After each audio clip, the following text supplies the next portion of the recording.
Nakupa zoezi, nenda kwenye kioo, fanya hivi kwapa yako, jiangalie kwapa yako, alafu jiangalie shingo yako. Ukiona una weusi kama huo unaoonekana kwenye screen, nikwambie hivi, ndani ya mwili wako kuna ugonjwa unaitwa kisukari unajitengeneza. Hiyo ni dalili moja hapo ya ugonjwa wa kisukari, tunaita una acanthosis nigricans. Ni weusi katika sehemu zenye mikunjo, sehemu zilizojificha. Hali hiyo unaweza kutumia pesa zako zote, skin care zako zote na usiweze kufanikiwa, scrub zote usiweze kufanikiwa.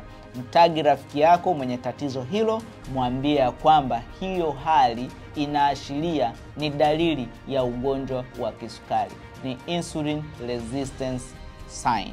Ni dalili ya kwamba uwezo wa mwili wako kutumia sukari umeshuka, unahitaji matengenezo, na usipochukua hatua wewe ni mtarajiwa wa kuumwa kisukari, utagundulika na kisukari muda si mrefu. Tukutane katika vipindi vijavyo. Hakikisha una follow page yetu, hapo katika caption nimeiweka Msambo Healthcare Polyclinic ili uweze kupata matibabu na ushauri zaidi. Karibu.